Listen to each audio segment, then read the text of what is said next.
Kyle Busch's new crew chief has been announced. Is this the man that can turn around a struggling RCR organization? How's it going, y'all? My name is Eric. Welcome to Out of the Groove, presented by Tableau TV. Pay once, watch forever. Happy Friday, folks. Are you ready for a trio of Talladega Superspeedway action? The trucks race today on Big Fox. Tomorrow, Saturday, of course, the Xfinity Series on the CW. And on Sunday, the NASCAR Cup Series will be broadcast on Big NBC. For all the justified hemming and hawing we've been doing over too many cable races, 3 NASCAR National Series events all on network television. According to Joseph Srigley, this is the first time that's happened since the year 2000. Hopefully Talladega puts on some good shows this weekend. I'm looking forward to it, but it is Friday, so we have a few news stories to unpack before the week officially ends. First, though, Jeb Burton joined the show last week to talk a little racing, but also to announce a special giveaway he was doing with his friends at Crocodile Cloth. Jeb Burton giving away his Las Vegas Firesuit. Y'all know Jeb. He's a man of his word. Thank you to everyone who entered, but we have our official winner. Congratulations to Bobby Peters. You are getting a race-used Crocodile Cloth Jeb Burton Firesuit. Check your email to redeem your prize.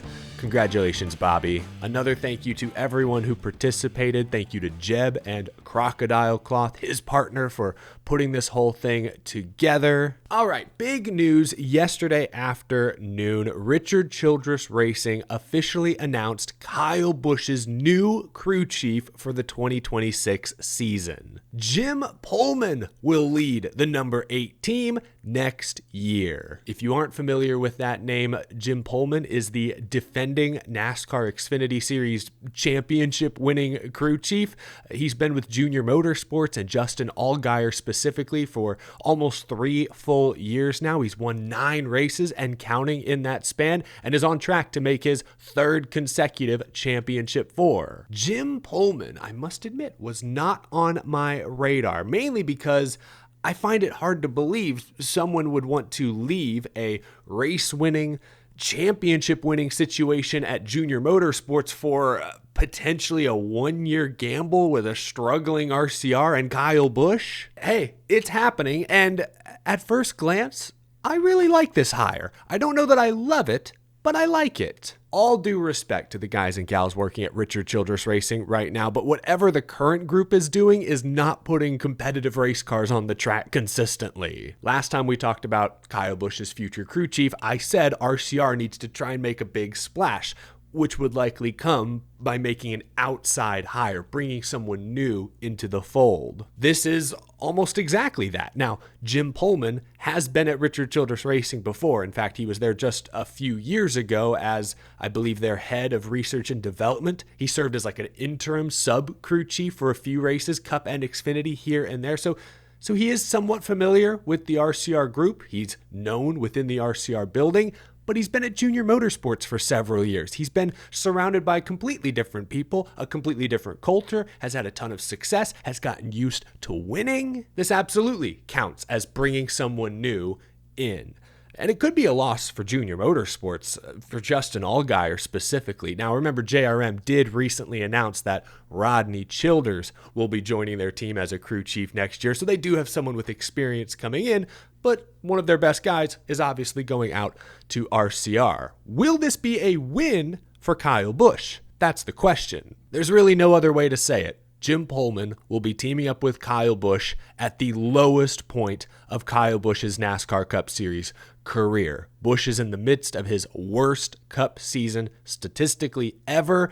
It comes off the heels of his previously worst Cup Series season ever last year. He's on a 2.5-year winless streak. He's currently 22nd in Cup points this season. Yikes. So Pullman is entering that kind of a gauntlet, not to mention next season will be a contract year for Kyle Busch. So that's an added wrinkle here. Unless they find a ton of speed early in the year and Kyle Busch's confidence grows, great chance Busch is going to explore other opportunities as soon as silly season picks up. But on top of that, Kyle Busch will be like 41 years old next year? How valuable, how attractive to other teams is a 41-year-old likely past his prime Kyle Busch? I'm not sure. Kyle Busch may not have many other decent options. RCR could be it. So I think the first few months of the 2026 season will be super important for Pullman to immediately make an impact, to have his presence felt. Hopefully the team can turn things around. They showed signs of life this past weekend at Las Vegas with interim crew chief Andy Street. Kyle Busch fired off slow this past Sunday, was off the lead lap at one point, but they battled back, worked on the handle, played the right strategy, and finished inside the top 10 for the first time in weeks. This team, Kyle Busch himself, are still capable of more. Maybe not winning a championship, but making the playoffs, winning a race here or there, I think that absolutely is an attainable goal. Yes, the number 8 lacks speed for sure, but Kyle Busch himself has made a ton of mistakes.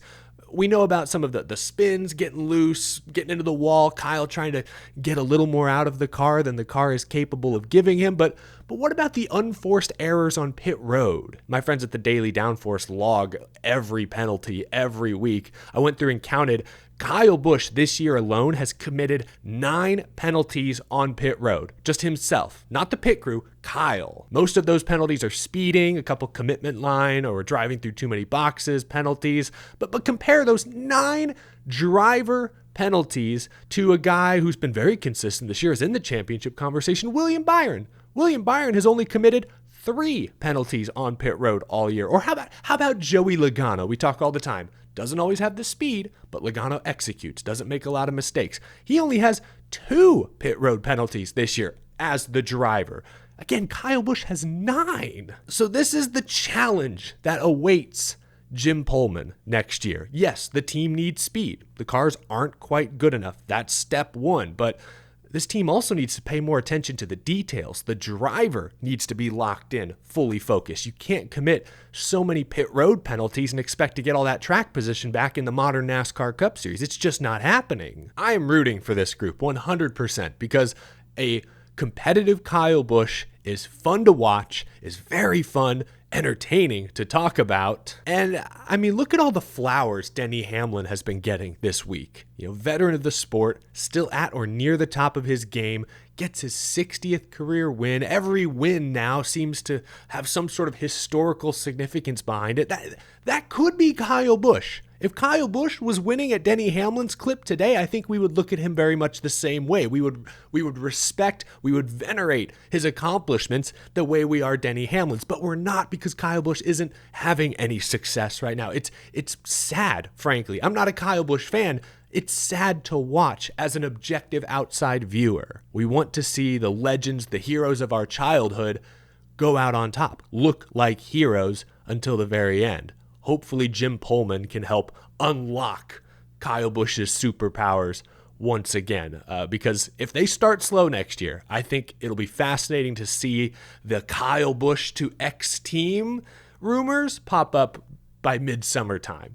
And nobody at RCR wants to hear those conversations. So we'll see how it goes. But good luck to Pullman, Kyle Busch, new pairing for 2026. Kyle Busch fans, leave a comment down below. How are you feeling about this new hire? Let me know. Be curious to hear what you think. One more big news story that I didn't get a chance to cover yesterday. It's official. The ARCA Menards Series champion, Brendan Queen, will drive one of the Kaulig Racing Ram trucks full-time in 2026. This had been rumored for quite some time. Now it's official. I see a lot of folks comparing Brendan Queen, short track racer, a little older than some of the other young kids coming up through the NASCAR ranks. He's a Cars Tour late model stock champion. I see folks comparing Butterbean to Josh Berry, who of course got his Cup Series big break a little later in his career, into his 30s. But there's a difference there. Josh Berry was in his early 30s really when he got his most recent break and has now made it to the Cup Series.